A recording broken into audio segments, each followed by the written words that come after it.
오늘이 벌써 2025년 마지막 주일입니다. 올 1년을 돌아볼 때요, 정말로 기쁜 일들도, 그리고 힘든 일들도, 그리고 아픈 일들도 참 많았습니다.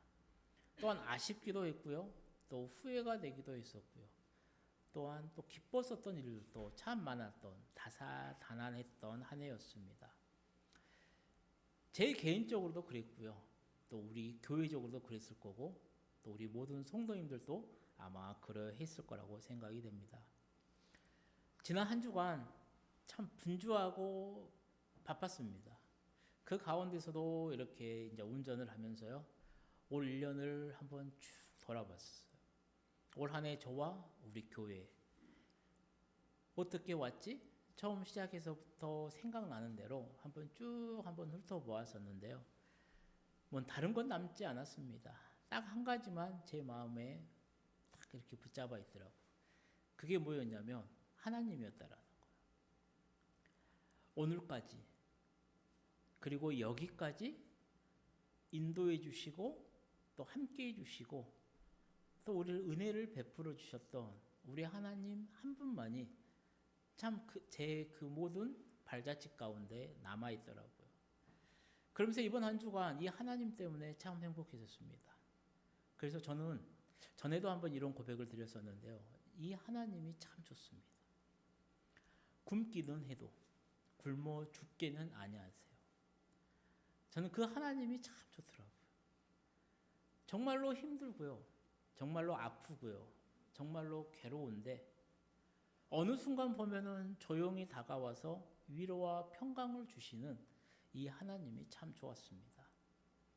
2025년 마지막 주일, 저는 담임 목사로서 사랑하는 우리 모든 성도들이 이 하나님의 은혜, 그 하나님의 은혜에 감사하고요, 더욱 이 하나님을 더욱 사랑하고 신뢰하고 좋아했으면 좋겠습니다.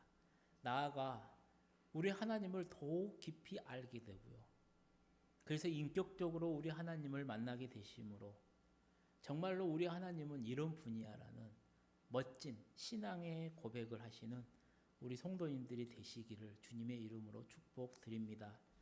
사랑하는 성도님들, 하나님은 어떤 분이시냐라는 거예요.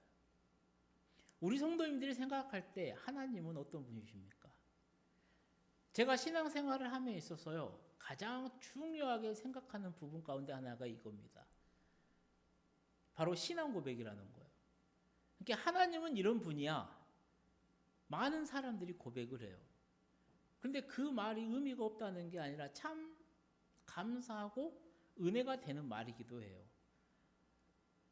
하지만 실제적으로 그러한 말들이 나에게 도움이 되느냐? 도움은 되죠. 하지만 나를 붙들어 주지는 않아요. 그럼 무엇이 나를 붙들어 주지냐? 내가 고백하는 나의 신앙 고백이에요. 내가 정의하고 내가 정말로 힘들고 내가 정말로 기뻤을 때 내 입에서 그래, 하나님 이런 분이야, 그래, 하나님은 나에게 이런 분이셨어, 하나님은 우리 가정에 이런 하나님이셨어 라고 하는 나만의 신앙 고백이 정말로 중요하더라는 겁니다. 성경을 보십시오. 성경에는요, 하나님은 이런 분이야 라는 멋진 믿음의 선배들의 그 신앙 고백으로 가득 차 있었어요. 그래서 하나님이 어떤 분이실까 궁금하면요, 다른 사람들의 말, 다른 목사님들의 설교를 들을 필요는 없어요. 그냥 이 성경 말씀만 잘 보면 돼요. 이 성경은요, 하나님의 이야기로, 예수님의 이야기로 가득하기 때문에 이 성경만 보더라도 하나님은 이런 분이야, 우리 예수님은 이런 분이야 라는 그 고백이 나올 수가 있다는 겁니다. 그래서 저는 오늘 본문 말씀인 시편 23편을 가지고요, 우리 성도님들과 함께 하나님에 대해서 생각해 보려고 해요. 우리의 일상 가운데요, 부딪히는 난관들이 많아요. 그러다 보면요, 우리의 삶이 요동칠 때가 있습니다. 그리고 세상의 풍파가 정말로 거세질 때 우리 모두는 내 삶이, 또 내 마음이 평강하기를 간절히 원하게 됩니다. 이럴 때 많은 성도들이 찾는 성경 구절이 뭐냐면, 성경 말씀이 뭐냐면요, 오늘 본문인 시편 23편이에요. 그래서 시편 23편에 대한 학자들의 많은 의견들이 있습니다. 하지만 그런 의견들이 다 다를 수는 있지만요. 모든 평가들을 압축해서요. 딱 갖다 놓으면 뭐냐면 시편 23편은 시편의 진주가 되는 말씀이다라는 거예요. 정말로 귀한 말씀이라는 거예요. 그렇기에 기독교인이라면 정말로 이 시편의 말씀, 이 오늘 본문의 말씀을 좋아합니다. 그리고 자주 읽어요. 그리고 암송도 많이 하더라는 거예요. 이 시편 23편의 저자는요. 표제에 나와 있는 것처럼 다윗입니다. 그리고 다윗이 쓴 이 시를요. 예수님도 분명 좋아하셨어요. 왜냐하면 이 말씀에 나오는 표현을 그대로 빌려서요. 나는 선한 목자다라고 예수님이 말씀하실 정도였다라는 거예요. 그러니 오늘 본문인 시편 23편은요. 다윗의 시이기도 하고요. 예수님의 시라고도 할 수 있습니다. 그리고 나아가서 다윗이 만든 이 시가 예수님이 좋아하셨던 시이기 때문에요. 나도 좋아하고 있으니 정말로 시편 23편은 나의 예송시라고도 부를 수가 있다라는 겁니다. 자, 그럼 오늘 본문 시편 23편을 통해서요.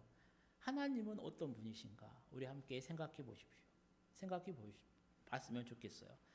하나님은 어떤 분이시냐? 첫 번째는 하나님은 나의 목자가 되시는 분이세요. 우리 오늘 본문 1절에서 3절 말씀을 함께 읽어보도록 하겠습니다.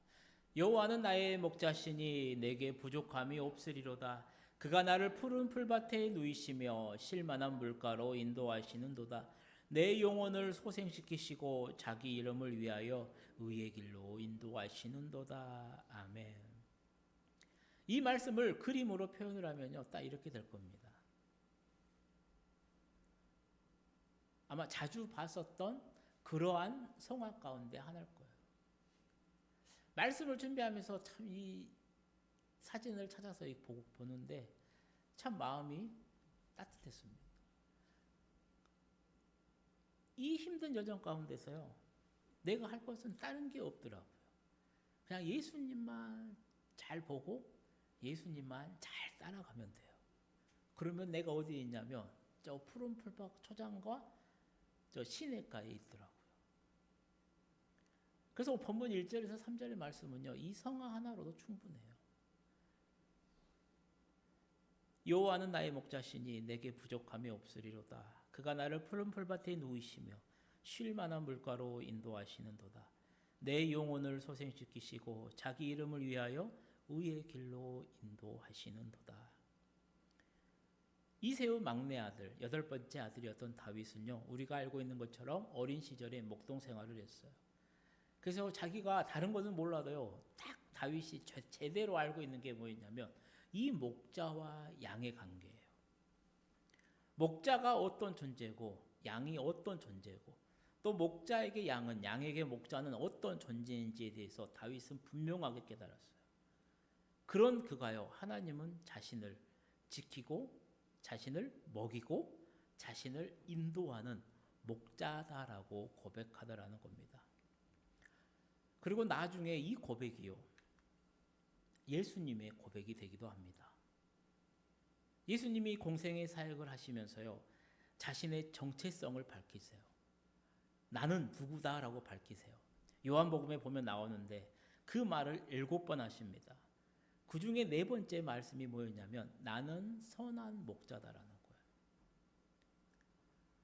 그래서 성경은요, 선한 목자에 대해서 구체적으로 소개하고 있습니다. 이 12가지의 선한 목자의 특징이 바로 이래요. 첫 번째는 뭐냐면 양들을 아세요. 요한복음 10장에 나와요. 두 번째는 각각의 그 양들의 이름을 부르십니다. 양들을 한 곳으로 모으시고요, 이 양들의 그 길을 인도하십니다. 그리고 어떻게 하냐면 양들을 풍성히 먹이세요. 그리고 품에 안아주시고요, 보호하시고요, 지켜주십니다. 그리고 구원을 하세요. 그리고 우리 안으로 들어가 쉬게 하고요, 잃은 양들을 찾으십니다. 그리고 선한 목자 예수님의 그 마지막 하는 일이 뭐예요? 이 양들을 위해서 대신 죽으세요. 그 죽음으로 인해서 이 양들에게요, 영원한 영생을 주셨다라는 겁니다. 이게 예수님 선한 목자의 특징입니다. 다윗의 고백, 여호와는 나의 목자시니 또 예수님의 에고 에이미 나는 선한 목자라는 말씀을 오늘 이 시간에 우리의 삶에도 한번 적용해 보십시오. 올 한 해 여러분의 삶은 어떠셨습니까? 목자 되신 예수님이 본문 이 1절에서 3절의 이 다윗의 고백처럼 여러분을 인도해 주셨습니까? 정말로 이 고백이 필요하기 위해서 우리에게 필요한 것은 뭐냐면 믿음의 눈, 이 믿음의 눈이 필요해요. 이해를 돕기 위해서요. 모세가 이 요단강 동쪽 모압 평지에서요. 40년의 그 광야 생활을 회고하면서 백성들에게 설교를 합니다. 우리 신명기 말씀을 세번역 성경으로 함께 읽어보도록 하겠습니다. 주 당신들의 하나님이 당신들이 하는 모든 일에 복을 내려주시고 이 넓은 광야를 지나는 길에서 당신들을 보살펴 주셨으며 지난 40년 동안 주 당신들의 하나님이 당신들과 함께 계셨으므로 당신들에게는 부족한 것이 아무것도 없었습니다. 아멘. 이게 모세의 설교예요. 사랑하는 성도님들, 이 설교의 내용, 이 모세의 말씀에 대해서 여러분은 어떻게 생각을 하십니까? 이들이 삶이 걸어온 과정이 뭐였냐면 광야 길이에요. 광야에서 광야 체험, 보름 체험 그게 아니에요. 광야에서 1년을 살았던 것도 아니고요. 그냥 가면 금방 가는 길을 40년 동안 뺑뺑뺑 돌면서요. 40년을 그 광야에서 살았어요. 광야 40년 동안 그들이 광야에서 살면서 정말로 부족한 것이 없었겠냐고요. 광야의 삶이 얼마나 눈물겨웠겠습니까? 얼마나 어려웠겠어요? 얼마나 힘들었겠어요? 근데 중요한 게 뭐예요? 모세의 설교가? 모세가 진심으로 마지막으로 하는 고백이에요. 부족한 것이 없었다라는 거예요. 그리고 모세가 이렇게 설교할 수 있었던 것은요. 모세가 가진 믿음 때문이었다라는 겁니다. 내 욕심으로, 내 생각으로, 내 욕망으로 세상을 보면 어떻게 돼요? 나는 늘 부족한 게 많아요. 결핍투성이에요. 하지만 감사의 눈으로 세상을 바라보게 되면 어떻게 합니까? 세상에는 부족한 것이 많지 않습니다. 지금 우리에게 먹을 것이 있고, 지금 나에게 마실 것이 있고, 지금 나에게 정을 나눈 사람들이 있고, 내가 분명히 가야 될 내 생의 목표가 있다라고 한다면요. 비록 나의 삶이 지금은 힘들고 어렵더라도, 경제적으로 넉넉하지는 못하더라도 정말로 불퉁거리면서 살 이유는 없다라는 겁니다. 뉴스에 많이 나오잖아요. 우리의 시선을 들어서 세상을 한번 바라보십시오. 지금 전쟁으로 힘들어하는 나라가 얼마나 많이 있습니까? 아직도 하루 2달러 미만의 돈으로 살아가는 사람들이 얼마나 많은지는 몰라요. 그러니 오늘 아침에 세상과 나의 삶을 정말로 이 감사의 눈으로 바라보시면서요. 나는 목자 되신 예수님이 인도하시기에 부족함이 없다라고 했던 이 다윗의 고백이 우리 모든 성도님들의 고백이 되시기를 축복합니다.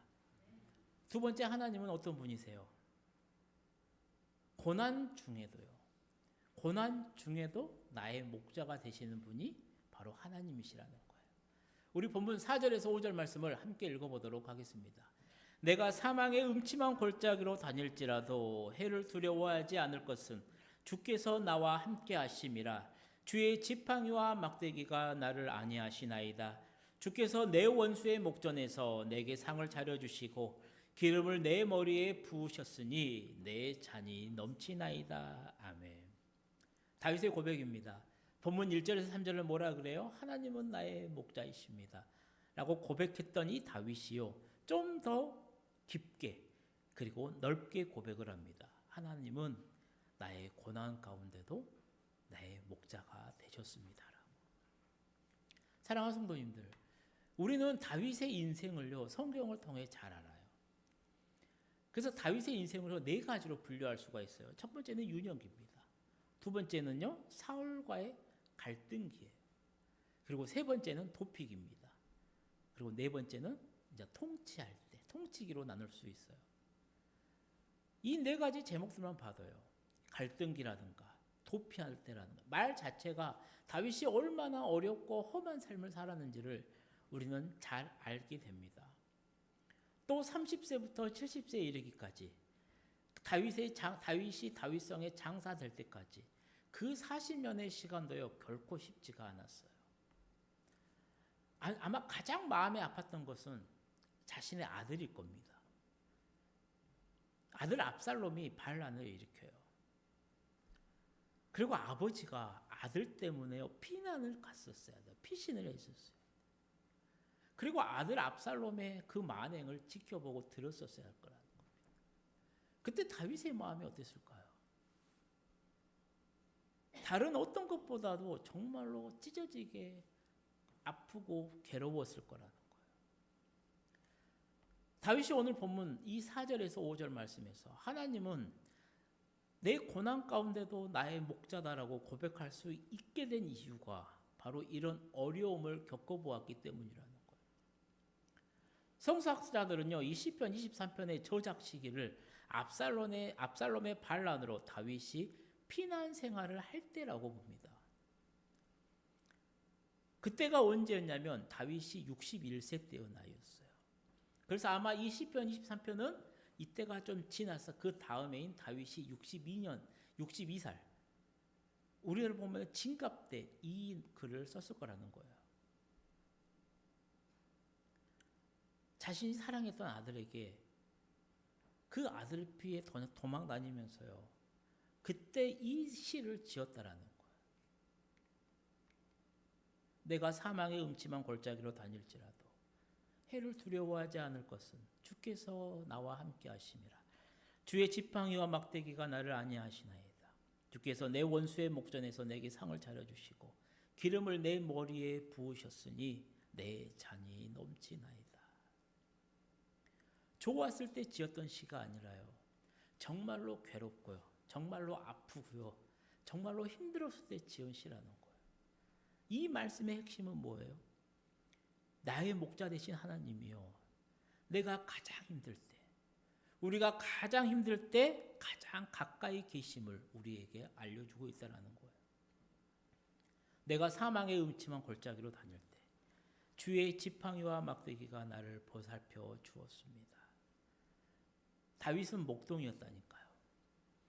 그래서 이 막대기가 뭐를 할 때 쓰는지를 알아요. 막대기는요, 목자가 양떼를 노리는 짐승을 쫓아낼 때 쓰는 겁니다.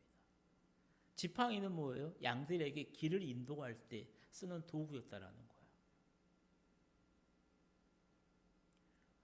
그 막대기와 지팡이로요, 쫓아내면서요, 우리를 인도해 주셨다라는 거예요. 그리고 5절에서도 그러잖아요.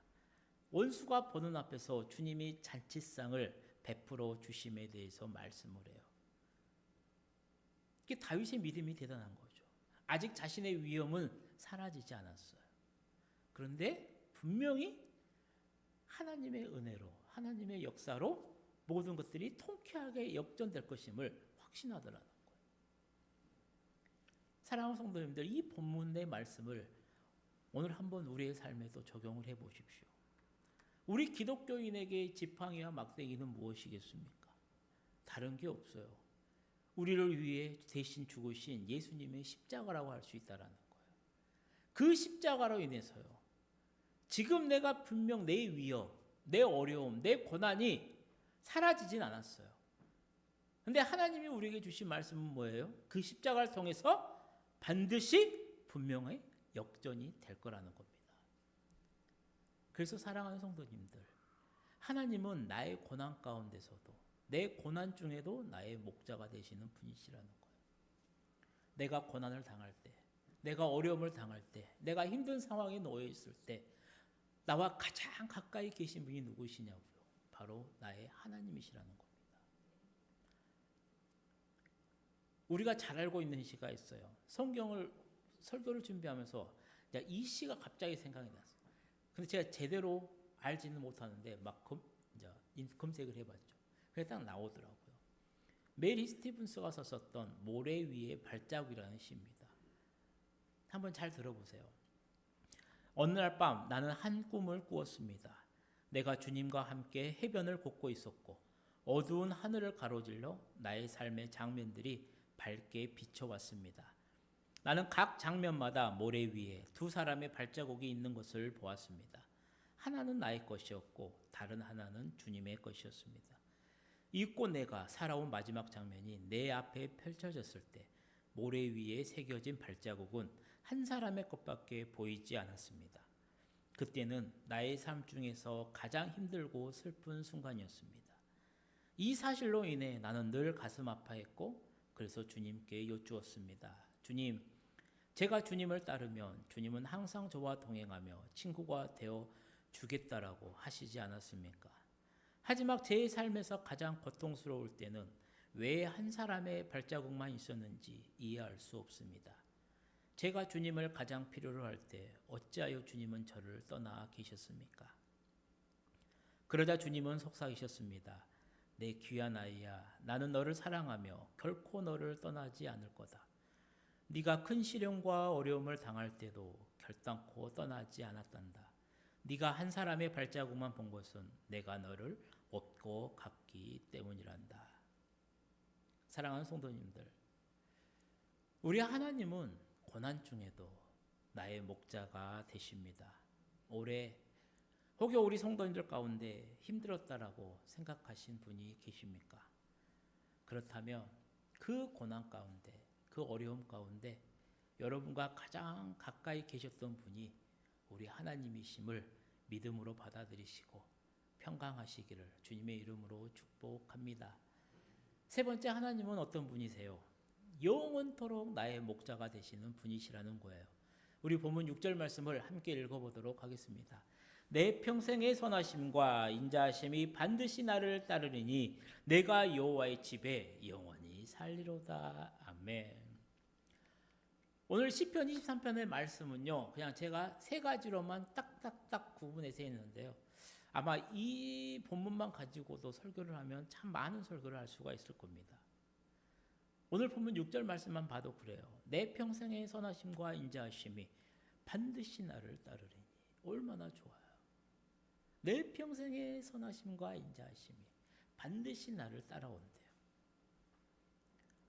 이 따르다라는 말은요, 그냥 히브리어로 말하면요, 그냥 추격하다라는 뜻이에요.